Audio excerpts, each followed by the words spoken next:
Hello, my name is James today, and I am a recovering alcoholic. I'm here to read the Daily Reflections book for October 19th, 2025. It's called AA's Main Taproot. The principle that we shall find no enduring strength until we first admit complete defeat is the main taproot from which our whole society has sprung and flowered. That can be found in the 12 Pages and 12 Traditions book on pages 21 and 22. Defeated and knowing it, I arrived at the doors of AA, alone and afraid of the unknown.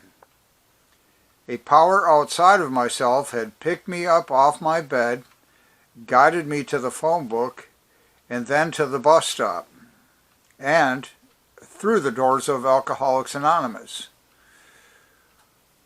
Once inside AA, I experienced a sense of being loved and accepted, something I had not felt since early childhood. May I never lose the sense of wonder I experienced on that first evening with AA. The greatest event in my entire life. Period. The end. I always like that in a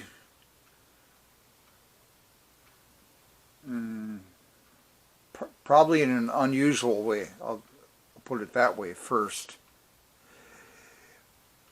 May I never lose the sense of wonder I experienced on that first evening with AA, the greatest event of my entire life. Period. The end of the reading. I look at my own, I dislike using this word, journey through Alcoholics Anonymous and recovery from alcoholism. My own experience with recovering from alcoholism would be another way of putting that. I was having such a hard time with the booze and many other things, no doubt about that. But the alcohol, I could not seem to quit drinking on my own. I thought I had tried everything. I even tried AA one time. But there was something missing. Something was wrong. I couldn't get it together. And number one, let me clear up this little thing. May I never lose the sense of wonder I experienced on that first evening with AA, the greatest event of my entire life. I've had many great events in my life. There's many, I'm not going to get into any of them right here, I don't think, except for the one that might be germane, is what it says here early in today's reading. The main taproot, the main source of strength, the main source, the main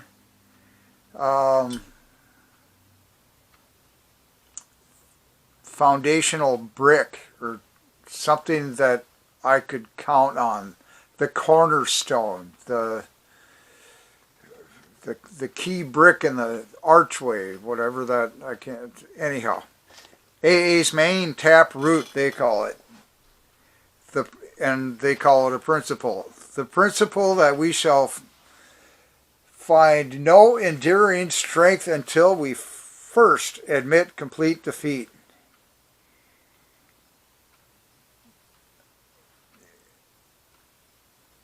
Complete defeat, I think, is what I could go after here and connect it to this greatest event of my entire life. Wow, that was distracting. I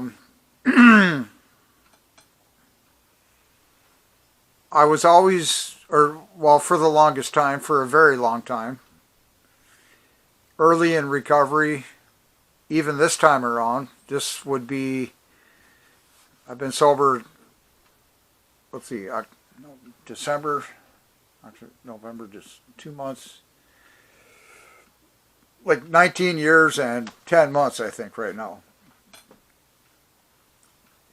Close enough for our purposes. So, minus about 2 years early in the program, 1976, let's say somewhere around between 16 to 18 years ago, I wasn't working this program very well. I hadn't given up my sense of independence, I guess. This is what I'm trying to get at, is that the principle that we shall find no enduring strength until we first admit complete defeat is the main taproot from which our whole society is sprung and flowered. That's from the 12 Steps and 12 Traditions, pages 22 and 21 and 22. And then once inside AA, I experienced a sense of being loved and accepted, which is true for myself also. Something I had not felt since early childhood. I can't say that part. May I never lose the sense of wonder I experienced on that first evening with AA, the greatest event of my entire life.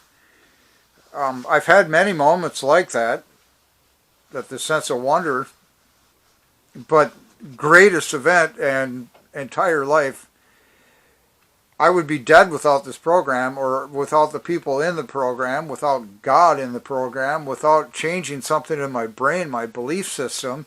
All that had to get tumbled around and sifted out into a different order, I guess. And I had to get this part. I'm not going to have any strength to remain sober without admitting a complete defeat. That there, in the big book, it says lurking notion that I could return to drinking as a normal person would. Just not even anywhere near, on occasion I have a trouble, I'm a problem drinker. I mean, it's just not even close to that. Like people that don't even drink level of sobriety, like I am now. I had no lurking notion that is gone forever for me. I am an alcoholic. I know what that means for me. I don't know what it means for you. I don't exactly know or care to try and describe the medical breakdown of the whole thing. But I have issues with addiction for whatever reason right now, I'm saying. I know alcohol is a problem area for me. And I remember the dire straits I was in because of that addiction to alcohol. To have that compulsion to drink in such a destructive way, the way I was doing things, to have that compulsion removed, just to even have it lessened, which didn't really happen. It all left at once. The compulsion to ultimately destroy myself by using alcohol and drugs, say. All at once, all gone. That might qualify greatest event of my entire life, because that was like the kernel, the seed that ultimately got me to this point, to be talking to you on this camera today. Had I not admitted complete defeat, that's the step one thing, powerless over alcohol and the unmanageable life. And I could keep going. And then step two and step three, came to believe a power greater than myself could restore me to sanity. I think having that compulsion of self-destructive drinking of alcohol removed, that's qualifying for more sanity. And then the third step, made a decision to turn our life and will over to the care of God as we understood Him. Yes, turn our will and our lives over to the care of God as we understood Him. So those first three steps are critical.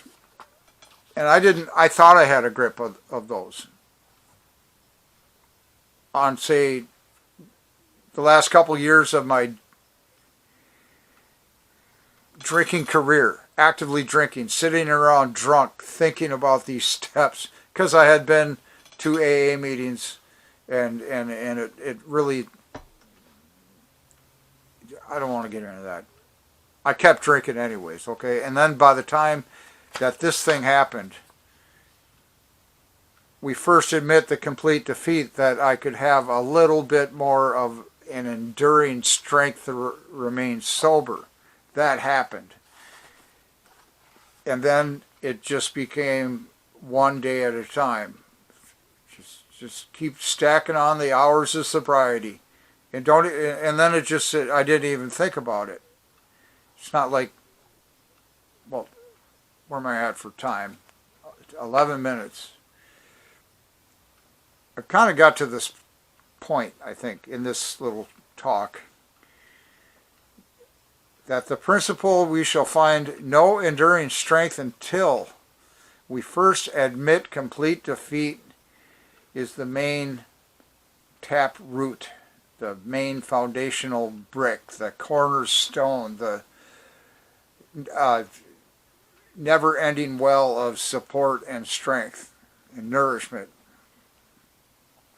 Knowing that I didn't have a lurking notion again from somewhere in here, that maybe one day I'll be able to drink, I'll be able to be a controlled drinker, a social drinker, I'll be able to use this product consistent with the labeling or whatever. No, that I had to give that up. That's gone for me forever. I'm never ever going to be able to drink again in a responsible manner. That's what I've decided to believe now, because like I said, the incredibly difficult time I had with the substance at the end of my drinking career period. Now, this thing about the 18 years or so, or 16 years or whatever, the first couple years of sobriety, I was not anywhere near what would be a gentle word for it, compliant. I wasn't complying with the tenets of AA very well, except for the one thing. I had a desire to quit drinking, so that puts me in membership. That's experience a sense of being loved and accepted right there, because it's like, man, look at all these other people. They're just as lost and effed up as I am, but they seem to be getting through today well. I mean, and they claim they were here last week. I was in jail, and things like that, drunk. So I just thought that if I quit drinking and go to meetings, I'm going to have something going for me finally. And then I discovered this thing, this AA's main tap root, is that until I can get rid of this lurking notion that I'll be able to drink like a normal person someday, because I was concocting all kinds of fantasies in my head. Even this last time I went to treatment, that like 20 years ago, I was thinking again, okay, there's 3 more weeks of treatment left, and there was a site worth seeing locally to the treatment facility that I thought I could go visit, and alcohol was going to be a part of it. And I was still hanging on to this thing that it's like I could go there and have a couple of drinks at this place, and everything would be okay, or something. I didn't bother with many more details than that. It's just like, okay, and then within like the last 3 weeks, I started getting nervous about thoughts like that, and thank God I did, because I didn't relapse yet on this last sobriety run that I've had of 19 years and 10 months, I think. So, because I'd done that, I don't know, 5 years earlier, I went to the same treatment. I relapsed and spent 5 years trying to kill myself with alcohol, and nearly succeeded several times.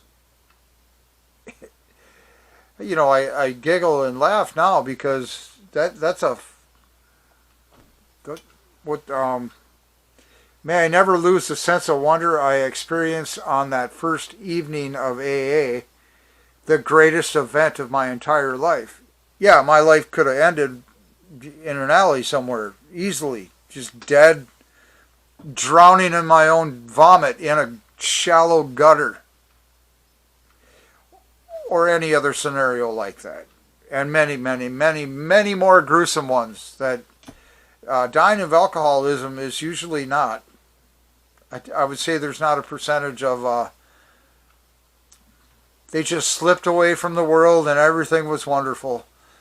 No, I think there's a lot of pain and a lot of suffering and a lot of stuff that goes on as they're slowly dying a progressively worse and more horrible death from untreated alcoholism.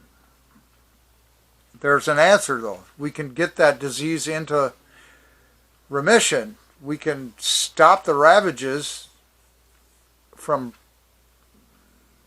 I was almost going to say progressing further, by the arrestment of the intake of the poison, alcohol. That might be too strong of a, we can maybe open the cover a little bit, like if you're hunkered down somewhere, we can remove the veil that's over our eyes. We can get a peek at reality a little bit if we stop drinking the poison named as alcohol. And this could be just in a drunk tank. This happens frequently, that people end up, they're out drinking, they get arrested, they get drug in by the authorities, and they get put away for their safekeeping for a bit before charges can be pressed, say. At least in the United States, this has been my experience. And they find God, or they meet this, the principle, we shall find no enduring strength until we first admit complete defeat. And leaving behind any lurking notion that you could return to normal drinking at some point in the future. Like tomorrow, or like in a decade or something. That had to be utterly smashed, I think is what the wording is in this book. Anyways, I reached that point the second time around in treatment, even after just a week previous, thinking I'm going to go drink in 3 more weeks. A week later, I finally was, touched by God. I had a spiritual awakening to some degree. I understood the dire straits I was in being addicted to alcohol. And I needed to take every bit of help I could from all the people around me, like in treatment. Counselors, and then aftercare groups with more counselors, and doctor types, with PhDs and MDs and SWs, social working people, just educated people in this field of helping people get away from drugs and alcohol. It was great. I don't know if it was the greatest event, but without it, I'm pretty sure I'd be dead because of my inability to control myself around alcohol. I mean, it's kind of simple like that. That's why it's so seductive, I think, too. I hear this a lot these days at like meetings or with other people in sobriety somewhere together, not necessarily a meeting, but when a bunch of people that are like sober and trying to stay sober and their main tap root of strength is AA, we joke and kid each other. It's like, oh, I wish I would have quit a week earlier, or I wish I would have quit earlier, would be the sentiment here. Why did I bring that up? Another example of I wish I would have quit earlier before I caused that level of brain damage that causes me to forget things like this, I believe. There's other things, lack of sleep, poor diet, and all this other stuff. Now I want to talk and talk and talk about the brain and about how it changes, and outside of neuroplasticity, but just you keep jamming more data in here, and then the old stuff gets shoved further back somewhere. I don't think it's always is lost forever. It just gets more difficult to retrieve and ultimately use. It's buried under a bunch of new info. So that's where I'm at today. I just completely lost the point here because this camera will shut me off at 21 minutes. I think I can fix that and go longer with a different camera and chip, memory card rather, but not today. One day at a time. Thank you for coming by here. I'll get back with you later. And keep up the good work. This thing people get, let's, for lack of a proper, they find some spiritual thing in the arrest after, in the drunk tank. And then they can start recovery and see that there's hope, was my point in saying all that. That just the glimmer of hope that there might be a chance for even me or you is wonderful. And then just one day at a time. So thank you and goodbye.